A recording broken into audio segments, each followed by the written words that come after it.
मोदी की मुलाकात हुई है अमेज़ॉन के सीईओ से। अमेज़ॉन और मोदी की मीटिंग में ये ऐलान हुआ है कि $48 बिलियन, जी हाँ, हम तो यहाँ $1 बिलियन के लिए नाक रगड़ते फिर रहे हैं हर जगह पर। अमेज़ॉन ने यह ऐलान किया है कि $48 बिलियन की इन्वेस्टमेंट करने जा रहे हैं वो इंडिया में 2026 से 2030 के दरमियान में। तोबा तोबा तोबा। पाकिस्तान की मईशत चल नहीं रही। अगर मईशत चल रही होती ना तो इनको इस तरह आवाम की जेबें काटने की जरूरत ना पड़ती। अब तो यकीन करो आप, जबड़े और जुबान थक गई है बिला वजह हुकूमत की बेलज्जत तारीफें करने में, कोई फायदा नहीं। घर में गैस आ नहीं रही, हुकूमत बहुत अच्छी चल रही है, गवर्नमेंट बहुत अच्छी है, इनको कामयाबियों पे दाद देते हैं, इनको यहाँ सलाम पे। सर बस बहुत हो गया ना। देखें एक हद तक हम लोग ये बर्दाश्त कर सकते हैं, इससे ज्यादा बर्दाश्त नहीं कर सकते। अस्तगफुरुल्लाहुल अज़ीम, ये उम्मत का क्या हाल हो गया है। नमस्कार दोस्तों, मैं हूं सौरभ, एक और नए वीडियो के साथ। दोस्तों, अमेज़ॉन का भारत में $48 बिलियन का इन्वेस्टमेंट देख करके पाकिस्तानी मीडिया तो मातम में है ही, लेकिन अमेज़ॉन का इन्वेस्टमेंट जो भारत में होने वाला है बेसिकली ये AWS मतलब अमेज़ॉन वेब सर्विसेज के तहत बहुत सारे चीज़ों में होने वाला है। जैसे डाटा सेंटर हो गया, और भी बहुत सारे अपने डिलीवरी सिस्टम को और तेज़ करने के लिए और भी बहुत सारी चीज़ें हैं जो कि इन्वेस्टमेंट करेगा। मतलब अलग अलग पार्ट है बहुत सारी चीज़ों को अपने पे आपका अमेज़ॉन पे जो सर्विस है उसको और तेज़ बनाने के लिए, तो बहुत सारी चीज़ों में इन्वेस्टमेंट कर रहा है। लेकिन पाकिस्तानी अब ये याद कर रहे हैं कि भाई 1-1 बिलियन के लिए तो हम तरस जाते हैं, हमारे अंदर 1 बिलियन को इन्वेस्टमेंट करता नहीं है। अगर 1 बिलियन में इन्वेस्टमेंट कहीं से अगर सुनने में आ गया तो हमारी कौम पूरी खुशियाँ मनाने लग जाती है। लेकिन भारत इतना बड़ा बड़ा इन्वेस्टमेंट ले जाता है, लेकिन फिर भी बहुत कम लोगों को पता चलता है कि हाँ इन्वेस्टमेंट हो रहा है। तो चलिए देखने के दोस्त, सबसे पहले इस वीडियो को देखते हैं, और अगर वीडियो अच्छा लगे तो वीडियो को लाइक जरूर से कर दीजिएगा। चैनल पर नया तो चैनल को सब्सक्राइब कर लीजिएगा, बेल आइकन प्रेस करना ना भूलिए ताकि आने वाली सबसे पहले वीडियो का नोटिफिकेशन आपको मिल सके, और अपनी राय कमेंट्स में जरूर से दीजिए। तो चलिए सबसे पहले इस वीडियो को स्टार्ट करते हैं, फिर मिलते हैं वीडियो के एंड में।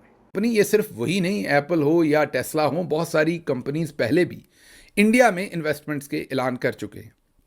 ये जो आज का ऐलान है या मौजूदा ऐलान है जो $48 बिलियन का है, जाहिर है इससे और भी बहुत सारी कंपनीज के लिए दरवाजे खुलेंगे इंडिया के, और इंडिया को भारी इन्वेस्टमेंट जो है वो मुयस्सर आएगी। दूसरी तरफ अगर इंडियन इकॉनमी की बात आप करें तो जो इंडियन इकॉनमी है उसके जो मौजूदा नंबर्स हैं, जो ग्रोथ प्रोजेक्शन है उसकी, वो 6.5% के ऊपर उनकी ग्रोथ जो है वो प्रोजेक्ट की जा रही है, जिसको पूरी दुनिया के अंदर बहुत कदर की निगाह से देखा जाता है और समझा जाता है कि ये बहुत ही तेज़ ग्रोथ हो रही है। पाकिस्तान के अंदर तो आपको पता है पिछले 4-5 साल से ग्रोथ क्या होनी है, हमारा तो रिवर्स गियर लगा हुआ है, हमारी तो माइनस में ग्रोथ हो रही है। तो एक तरफ इंडिया का ये हाल है, तो दूसरी तरफ इंडिया के पास जो है वो इस वक्त 672, जी हाँ, $672 बिलियन के फॉरेन एक्सचेंज रिजर्व्स हैं। अगर आप पाकिस्तान की बात करें तो इमरान खान इनके पास कोई 16 से 18 बिलियन के रिजर्व्स छोड़ के गए थे। अब इन्होंने कर्जा शर्जा लेके तकरीबन नंबर उतना बनाया हुआ है, लेकिन असल में जो इमरान खान रिजर्व्स छोड़ के गए थे उनमें से अब ये सेफली आप ये कहें कि 12 से 14 अरब डॉलर के जो फॉरेन रिजर्व्स हैं वो उड़ा चुके हैं। इनके पास 4-5 अरब डॉलर के सिर्फ फॉरेन रिजर्व्स रह गए। तो एक तरफ पाकिस्तान के पास शायद 4 या 5 अरब से भी कम के फॉरेन रिजर्व्स हैं, और दूसरी तरफ इंडिया के पास 672 बिलियन के फॉरेन रिजर्व्स हैं। पहले ये हमें लंबे लंबे लेक्चर देते थे जब ये अपोजिशन में थे कि ये यूं बड़ा बुरा है, वो यूं बड़ा बुरा है, उसमें ये खराबी है, वो यूं महंगाई है, फलानी महंगाई है। अब हुकूमत में आने के बाद हम जब भी कहते हैं महंगाई की बात करते हैं, हमें एक फोटो दिखा देते हैं, हम चुप हो जाते हैं। आप खुद समझ जाओ, आप अक्लमंद आदमी हो कि क्या फोटो दिखाते हैं हमें, हर बात पे हमें फोटो दिखा देते हैं। नहीं नहीं नहीं, हमारे खिलाफ कोई बात नहीं करना है, फोटो दिखा देते हैं। अब हम परेशान हो जाते हैं, यार महंगाई का बोझ हम कब तक बर्दाश्त करेंगे, कब तक बिला वजह गुनाह बेलज्जत तारीफें करेंगे। ये काम हमने नहीं करना अब मजीद सर, अब हमने क्रिटिसाइज करना है बस। आपकी जिम्मेदारी है अवाम की तरफ, आपकी जिम्मेदारी है हमारे मुल्क की माशी तरक्की की तरफ। आप दुनिया में बहुत अच्छे काम कर रहे हैं भाई, मैं आपका माथा चूम लेता हूँ, बहुत अच्छी बातें। आप जहाँ जा रहे हैं यकीन करें आपके हाथ चूमता हूँ, आपके माथा चूमता हूँ, आपका नाक चूमता हूँ, आपको जनाब शाबाशी देता हूँ, आपके गाल पे, आपकी कमर पे, हर जगह पर आपको इज़्ज़त के साथ, एहतराम के साथ बोसा देता हूँ। लेकिन बात यह है कि आप मुझे ये बताएं कि महंगाई कब कम हो रही है, बात ख़त्म। मुझे ज़्यादा लंबी चौड़ी नहीं चाहिए। दुनिया में क्या काम हो रहे हैं, जंगें हो रही हैं, ये वो, ये सब बहाने हैं। हमें सर आसानी चाहिए। अब मैं सीधी आपको बात कर रहा हूँ अकमल चौधरी साहब, बहुत हो गया ये, अब ये बहुत चल गया, बिला वजह खींचा जा रहा है एक बात को। कामयाबी है तो माशी कामयाबी करके दिखाओ, आवाम के अंदर रिलैक्स और रिलैक्सेशन ला के दिखाओ, रिलीफ दो आवाम को, बात खत्म। कभी जंग के बहाने पैसा लूटो, कभी अमन के बहाने पैसा लूटो, कभी मुश्किल फैसलों का कहकर पैसा लूटो, कभी कौम को हमारा साथ देना पड़ेगा ये कहकर पैसा लूटो, और कुछ भी करके ये पैसा लूटते रहते हैं। इनको दूसरा तरीका ही कोई नहीं आता, क्योंकि पाकिस्तान की मईशत चल नहीं रही। अगर मईशत चल रही होती ना तो इनको इस तरह आवाम की जेबें काटने की ज़रूरत ना पड़ती, लेकिन ये फिर भी शायद काट ही लेते, क्योंकि ये देखें ना, और रिपोर्टें भी आ रही हैं कि पार्लियामेंट की मंजूरी के बगैर 3177 अरब रुपए खर्च कर दिए गए। यानी ये कैसे हो सकता है कि एक मुल्क में पार्लियामान मौजूद है और पार्लियामान को ऐसा बेवकूफ़ किया गया है कि पार्लियामान की मंजूरी के बगैर आप जो मर्जी कर लें। देखें ना, अमेरिका में अभी पेंटागन ने पैसा खर्च किया जंग के ऊपर, उन्हें दोबारा पैसा चाहिए था, 80 अरब डॉलर से ज़्यादा उन्होंने मांगे। 87 अरब डॉलर डोनाल्ड ट्रंप ने कहा कि वो पार्लियामेंट दे पेंटागन को जंग की बंद में, तो वो पैसा उनकी पार्लियामेंट से मांग रहे हैं। जब तक वो अप्रूवल नहीं देगी वो पैसा उन्हें नहीं मिलेगा, पेंटागन को नहीं मिलेगा जो दुनिया की सबसे ताकतवर फौज है। लेकिन यहां पे पूछते ही कोई नहीं पार्लियामान को।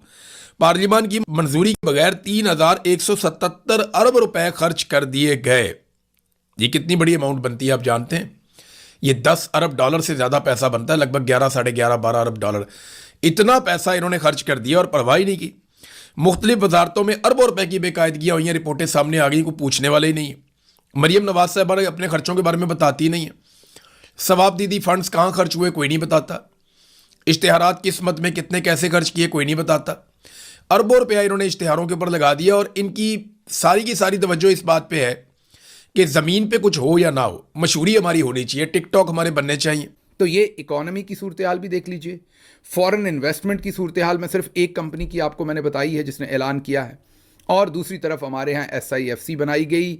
हमारे यहाँ क्या कुछ नहीं कहा गया, बताया गया कि 100 अरब डॉलर आना है।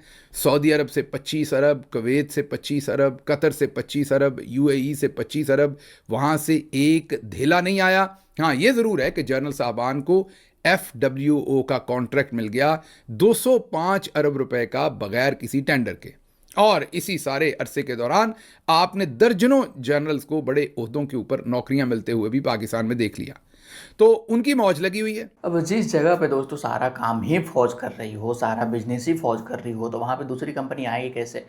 जो कंपनी पहले से थी पाकिस्तान से, वो सारी कंपनी निकल के बाहर चली गई है, क्योंकि पाकिस्तान में बिजनेस चलने लायक है ही नहीं। कि सारा छूट जो दिया जाता है वो तो फौजी फाउंडेशन को दिया जाता है, जो भी सब्सिडी या कुछ भी हो वो फौजी फाउंडेशन ले जाती है। बाकी कंपनी को कुछ मिलता नहीं है, तो बाकी कंपनियां कंप्लीट कैसे करेगी? तो बिज़नेस करने और बिज़नेस बढ़ाने में तो पाकिस्तानी फ़ौज वहाँ पे लगी हुई है। तो दूसरे आएंगे कैसे? तो सबसे पहले तो पाकिस्तानी फ़ौज का बिज़नेस को बंद करवाओ, तब बाकी कंपनियाँ हो सकती आए। और ऐसे जिस तरीके से मतलब दहशतगर्दी का वहाँ पे काम चल रहा है वो देख करके तो और कोई नहीं आएगा।